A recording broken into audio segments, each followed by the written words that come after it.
Hello and welcome to the Rumblin' Man YouTube channel. This is a guitar and bass YouTube channel in which we review guitars, basses, and all the related gear we can as pertains to guitar and bass and as is relevant to the guitar players and bass players and gear enthusiasts of today. We also sometimes have gear tutorials and things of that nature, and we have a lot of fun, and I very much enjoy making these videos. So if you've never been here before, go ahead and do me a favor and hit that subscribe button because I'd love to have you along for the journey. And if you're a return viewer, please do me a favor and go and hit the thumbs up button so that YouTube will be more likely to show people this video. We're looking at a Glarry bass tonight, a brand new Glarry bass tonight.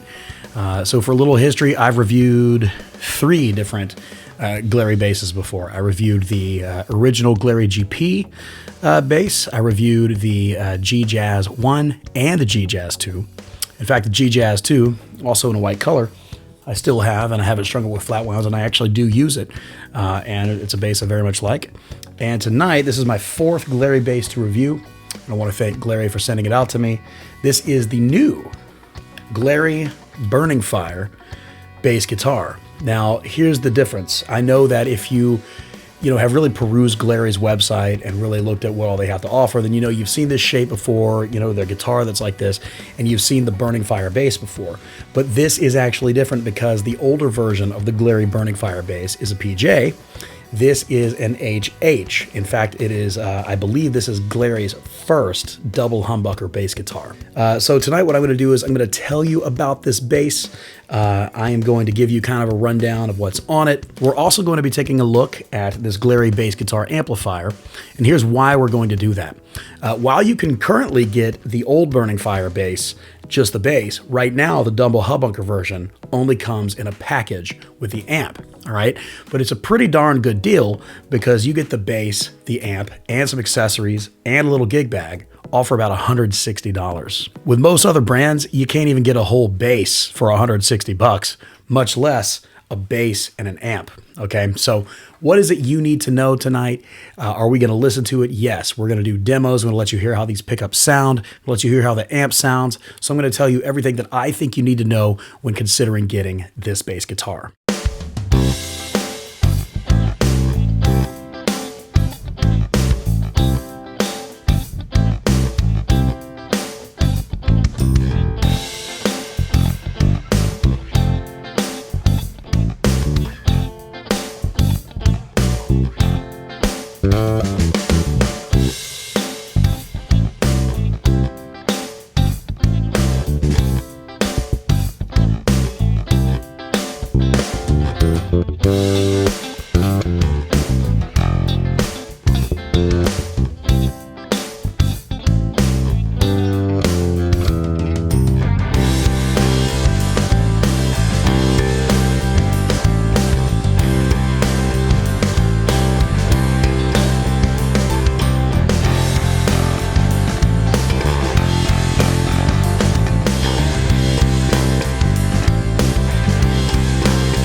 So a rundown of this bass, it's the Glarry Burning Fire shape. It comes in 5 different colors. I picked white, kind of gave you, kind of a sweet rock and metal look, but still kind of has a studio look. I really dig the inlay, the block fret markers, how you've got, the full one at the 12th fret, and then kind of the studio style fret markers on the other frets. I think that's pretty neat. Even up close, it looks pretty nice.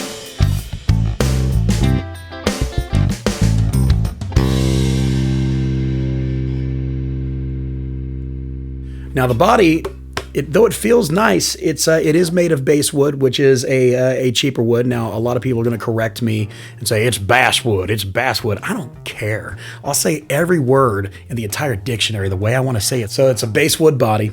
Obviously we got 2 humbuckers here. It's a double humbucker bass for 4-string, and they look pretty cool. Honestly, they'd probably be a good thing to upgrade, down the line if there are some bass humbuckers that you like to put in it.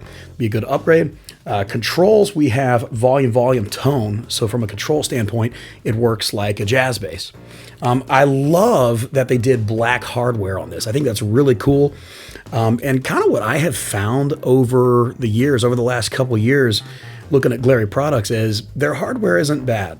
It's not bad hardware, and generally pretty durable. So to have some, durable, black hardware, I think that's pretty sweet. That's a cool touch. All right, so the head cap is black, and obviously there is a truss rod cover. So when you want to adjust the truss rod, which I did do before filming this evening, you want to make sure that you unscrew the truss rod cover and don't lose the screws, because I think I lost one of them. Yay. So yeah, this neck is a maple neck, and then you can kind of see where the headstock is attached. So obviously the headstock is not original with the neck, but honestly you would never know. And it feels great, looks great. It's a tilt back headstock, which is nice. That can help with intonation. It can help with sustain. And it can help with your playing experience. So on the black head cap, we have the Glarry logo in white. And we have some black tuners, 2 and 2, as it is a 4-string bass. And it's really sweet. Now, Glarrys are kind of known, the Glarry basses are kind of known for having kind of a thicker, chunkier neck. But I find that of all the Glarry basses I've played, this has the least chunky neck of all the Glarrys I've played. It's still a little chunkier than I would like. It's a little chunkier than what I would think would be standard for this style of bass, but it's not bad, and it's a fairly comfortable bass to play. The neck is extremely smooth. It probably has a really, really light finish on it, which is nice. So the nut is plastic. So if you're into modding and upgrading, this would be a pretty cool bass for that, because, there's things on it that you could change and make nicer and, make it into a high performance bass. And then to show you the back of the body, this would be the control cavity. So obviously if you're doing wiring or electric work or changing pickups, etc., then you may very well find yourself opening that. And also, what I think is cool is the locations of the strap pegs. Obviously, we see this one on the bottom here, and then we've got another one right here on this handle or cutaway, if you will. So honestly, a pretty sweet bass. If you consider the fact that, you get the package deal for $160. So, if you got the bass by itself, which currently you can't yet on Glarry's website, but you may be able to eventually. So if you got this bass by itself, obviously you'd be paying a lot less money, maybe just a little over $100. And quite frankly, considering, a bass for that price range, it's a lot better than a lot of things I've tried in that price range. So that's pretty cool. Another thing I like is, while this is a 24 fret bass guitar, there's some overhang right here at the end of the fretboard that kind of acts like a 25th fret. It's really cool. And for slapping, that's really good. It's almost similar to having a ramp right there. So you kind of have something to land on with slapping and stuff. So I think that's a really neat touch. Okay, so we're going to look at more. But before we do that, let's take a listen to the pickups of this bass. Okay, now in the first demo, you heard the bass picked. You heard it through an amp simulation, as well as some effects. And for all of the demos, until we check out the Glarry amp, for all the demos, you are hearing an amp simulation. I'm going to play very simple fingerstyle a little bit on each one, just to kind of let you hear what they sound like. First, we're going to listen to the neck humbucker, then both humbuckers, and then the bridge humbucker. And it'll give you an idea of how they sound. Let's check it out.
But I'm sure some of you guys are wondering, does she slap? She does. She does. Actually, even though it looks more kind of like a metal guitar or something, I actually find that it's a pretty good slapper. So let's do a quick slap demo. I'm going to slap a little bit on each pickup setting, just like we did before, and let's check out how it sounds.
So Glarry gives you this gig bag. It's a very thin gig bag. It's better than taking your bass to a gig without a bag, but barely. So if you're going to be transporting it a lot, you might just want to get something better. I would kind of use this as a dust cover, you know what I mean? Glarry throws in a strap, nice black strap. Glarry throws in an Allen key. This is an adjustment tool to adjust the truss rod of the neck. Glarry throws in a pick or two, and actually I find that I generally like Glarry's picks for bass playing. Glarry also throws in a audio cable to plug the bass into the amp, and I don't know where it is right now. It's a fairly low-end, kind of cheapy cable, so I would definitely recommend using your own cable. So let's take a look at the amplifier. This is a Glarry bass amp that comes with this bass. It is a 20-watt amp that has a single speaker in it, which is an 8.5-inch speaker. In demoing this amp a little bit, I've played the Glarry bass through it, and I've played one of my other basses through it. And what I can tell you is, if you're looking to play in a band, this is not the amp that you want to use. It doesn't get super loud. And honestly, I personally wouldn't use this amp for very many applications at all. It does buzz a lot. But it's got treble, middle, and bass, and a presence knob, which is neat. And then we also have a 1/4-inch out jack for headphones, and then an 8-inch in jack if you want to plug your MP3 player into the amp to play along to. I have found that if you play this amp on its loudest settings, it can kind of start to sound a little overloaded, so you want to use it very quietly. And I personally would recommend this amplifier only for practice purposes and home use. Maybe a quick reference, or just to be able to hear, the pickups of the bass without playing plugged into nothing. That said, I will let you hear the amp. I'll play a little bit plugged up to it. I did try to go out this phone jack a little while ago in order to just give you a direct signal from the amp, but I couldn't get it to work for me. I don't know why or what I'm missing there. So what I'm going to do is I'm simply going to put this condenser microphone up to the amp and just let you hear how it sounds from a microphone standpoint. Play the bass on a few of the different pickup settings, and let's just kind of listen to what kind of tone you can get out of this little amp.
All right, so pros and cons. If you're thinking about grabbing this bass, grabbing this amp, you're going to want to know the pros and cons, maybe some things that I find not so desirable and things that I find desirable. So I'm going to tell you right now, and we're actually going to start with the cons, just so I can keep the upbeat feeling going in the room. One con to me is just that the amp is not great. I mean, yeah, it works, I think, and you can play through it, but don't really expect a lot. I think that if you're just learning to play bass, if you want to get this as a bass to learn on, then great. That's probably going to be fine for learning and learning your scales, learning to practice with, worship charts or whatever the case might be. But don't really expect anything special from the amp. Another con to me is that the neck is still, this is preference, but the neck is still a bit chunkier than I would like it to be from a width standpoint.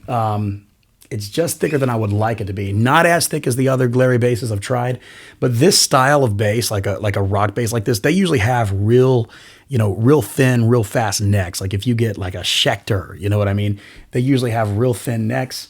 But even though this is a chunkier neck than I would like it to be, it is still plenty comfortable to play. And so that's nice. The bass did come ready to play out of the box, but could use a setup because I did have to do some adjusting. And even in my adjusting, I didn't get it perfect. I'm still having some fret buzz, but it's not bad. It's playing just fine. So just be aware that if you have like little hands, then this might not be the bass to go with. But if your hands are medium or large, then you should be fine. All right, con number 3, and this is the final con I really have to mention, is that the electronics and in the bass are, there's something wrong. Now, depending on assembly, this could vary model to model. Sometimes you just end up with an instrument that they didn't wire all that great. But yeah, there's some kind of wiring issue in there because I get a lot of buzz and excess noise when I play this bass. You probably heard a lot of that in the demos tonight. Also, there's a big problem when I want to listen to both the pickups. So I have both knobs at 10. It does something it's not supposed to do. It just kind of cancels out and gets really weak and real tinny.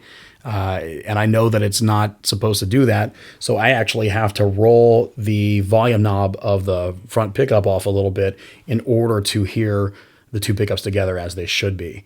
Just a weird flaw in the wiring of the bass. So honestly, if you order, another unit, it might not have that problem, but don't say I didn't warn you, just in case it does. That said, if you want to get this bass and use it for recording or for gigging, I would certainly recommend getting someone who knows what they're doing to set it up and make sure the wiring is good to go and everything's working properly. And it never hurts to change strings or to change pickups as well.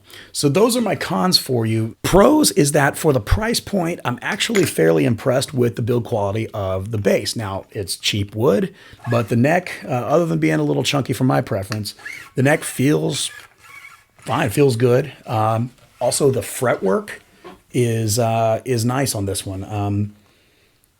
I don't feel fret ends when I do that. It looks like they rolled them pretty nicely and like they did some good fretwork before sending this bass out, which is really nice. It doesn't look bad either. It's fairly nice looking, especially this white color. Not my favorite shape whatsoever, but still a pretty nice looking instrument. And honestly, if you're looking for a modding platform, you could probably do something really cool with this. I've seen other vids on YouTube where guys did cool paint jobs and things like that. So those are my pros. Overall, if it sounds like an instrument that you would be comfortable playing and something that you might like to check out, I say, hey, go ahead. Go ahead. Why not? It's a pretty cool little package for learning. I think it would be good.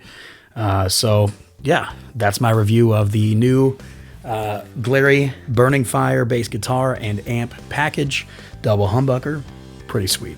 I want to thank you guys so much for coming to the Rumblin' Man YouTube channel today. Do me a favor and hit the subscribe button if you enjoyed today's content, and also please give me the thumbs up, again, for visibility and searches. We have plenty more content coming up for bass players and guitar players alike, so make sure you stick with me. We will have a lot of fun, okay? So God bless you guys. Thanks so much for watching, and I will see you on the next video, all right? Peace.